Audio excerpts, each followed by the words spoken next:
Welcome to the Wholistic Productivity Podcast. I'm your host, Chris LeBrun, helping you achieve your goals in every area of life so you can dream big, plan smart, and live fully.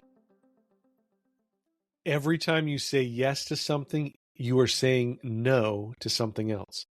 The only question is whether you're making that trade consciously or by accident. We have a complicated relationship with the word no. From the time we were kids, no felt like a closed door, a rejection, a missed opportunity. And so we learned almost without realizing it to default to yes. Yes to the extra project. Yes to the committee. Yes to the favor. Yes to one more thing on an already full plate. Because yes feels generous and capable and like we are showing up for the people around us. But here's what nobody tells you about all these yeses. They're not free.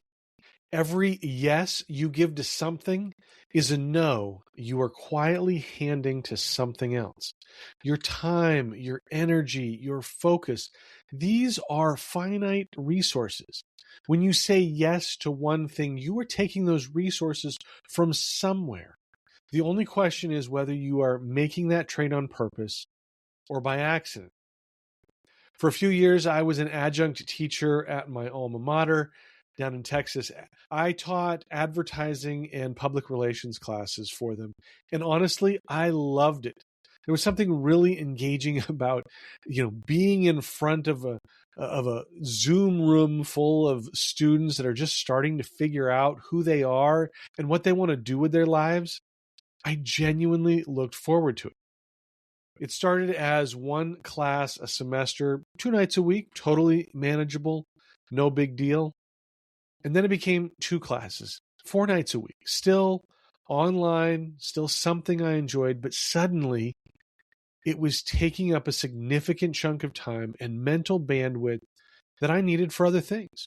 Projects I was trying to build, goals I kept pushing to the back burner, things that mattered deeply to me, but kept losing the resource allocation battle to a commitment that I had made before those things became a priority.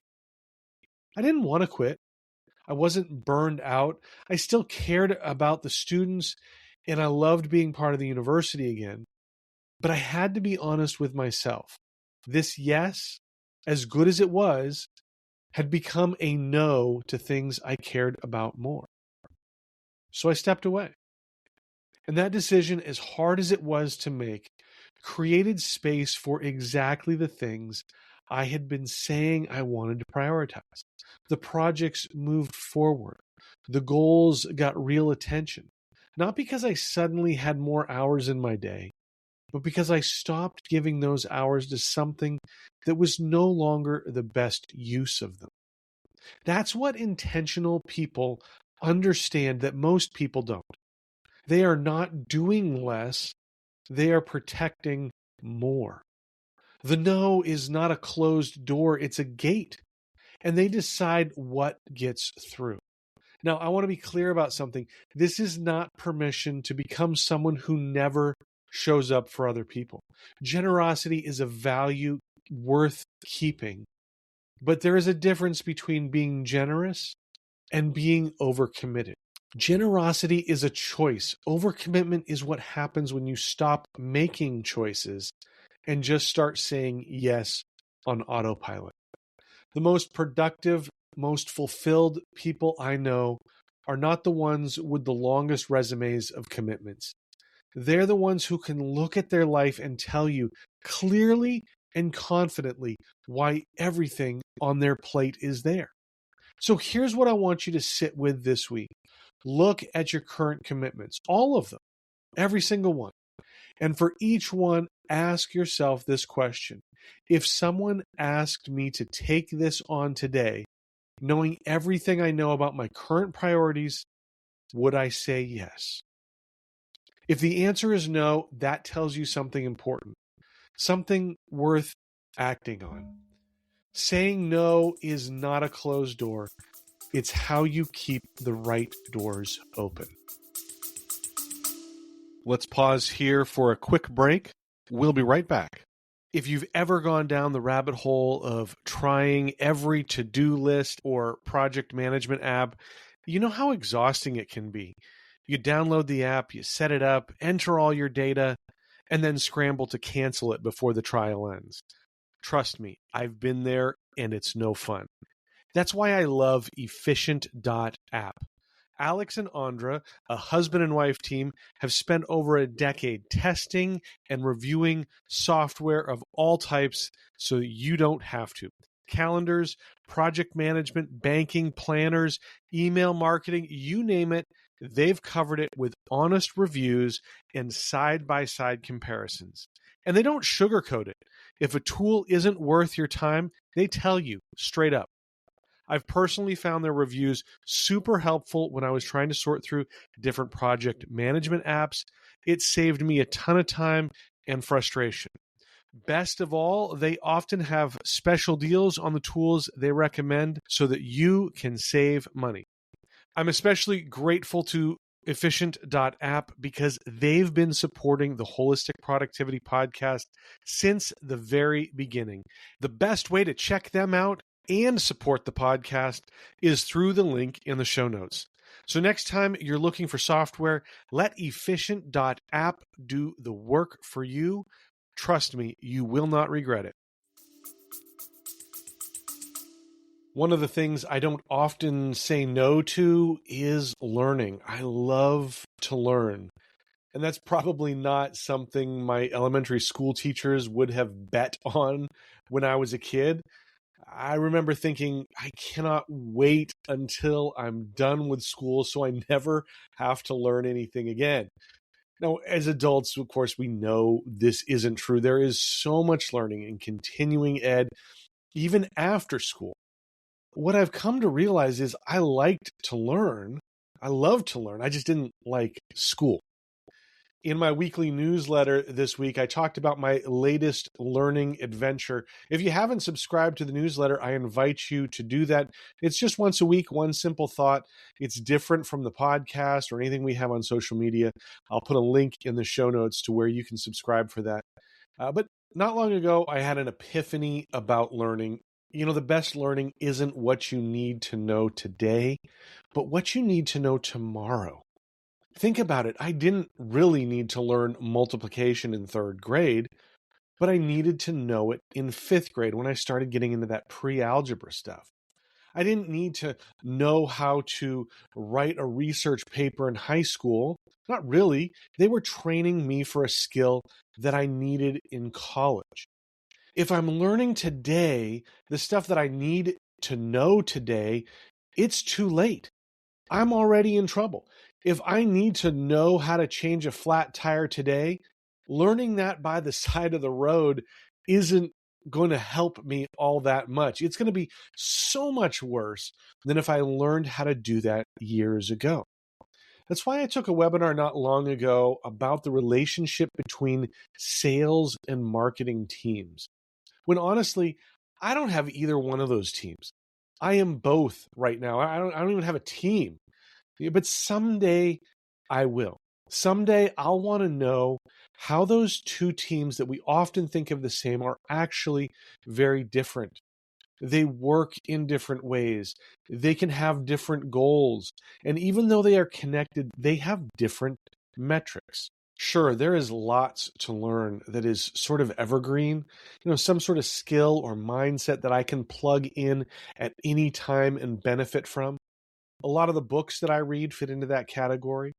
I've definitely gone to conferences where I learn something that I can use immediately, but I firmly believe that at least some of our learning should be proactive. You've heard of the idea of failing forward, the idea that your failures are opportunities for learning and growth. But I think that we have to learn forward as well. We have to be intentional and proactive about saying, what am I going to want to know in 6 months or in a year? And then say, how can I get that knowledge now? Back to the webinar on sales and marketing. Wouldn't it be better to know where some of the potholes are in setting up those teams before I hit them. I can build my sales and marketing team now to intentionally avoid the common mistakes that others make rather than having to fix them after the fact. So here's my challenge for you today. First off, if you are not learning at all right now, please start today. Get a subscription to Audible, go to the library, take a course or get a certification, or I don't know, listen to a podcast. Well, you're already doing that. So maybe, hopefully you are learning something. But if you are already prioritizing learning, start thinking about what you're going to know down the road. Start learning those things now. Maybe it's not a huge amount of time. I wouldn't use all of my education time on future things, but the more time, the more energy, the more effort you can devote to skills that you will need in the future, the faster you will see growth in every area of life. I don't care what that is. That's true in your professional career. That's true in your personal life. That's true for those purpose goals that you have. Take some time this week to look at the skills that you're going to want to know 6 months from now and start learning those. Well, that's it for this episode of the Holistic Productivity Podcast. Check out the show notes at holisticproductivity.com/57. Make sure you like, follow, and subscribe on your favorite podcast platform or on YouTube. Did you know you can watch the show on YouTube? All of the episodes are there. You can watch every interview, every show. New episodes drop every single week, so you don't want to miss those. That's why subscribing is your best option. If you got value from today's episode, if you learned something, if it made you think differently, I'd love to see a 5-star rating. You can do that on your favorite podcast platform or on YouTube. That's the best way to help other people find this show, and that just helps share the content that you are learning from with others. Follow at Holistic Productivity on Instagram, Facebook, Threads, LinkedIn, YouTube, and Substack. A lot of great productivity tips and motivation throughout the week. If you have not checked that out, do that today. I would love to get feedback. Again, social media is great for that. I'd love to hear what you're thinking about the things that I am sharing. And another way of doing that is joining the Holistic Productivity community. It's absolutely free. There's a link in the show notes where you can find that, but it's full of great people, literally from around the world, who are helping each other on their goal journey. There's tons of resources available. And like I said, it is free. It's a great way to stay accountable and motivated. So check out that community. Link is in the show notes. Again, thank you so much for listening. I love that you are here.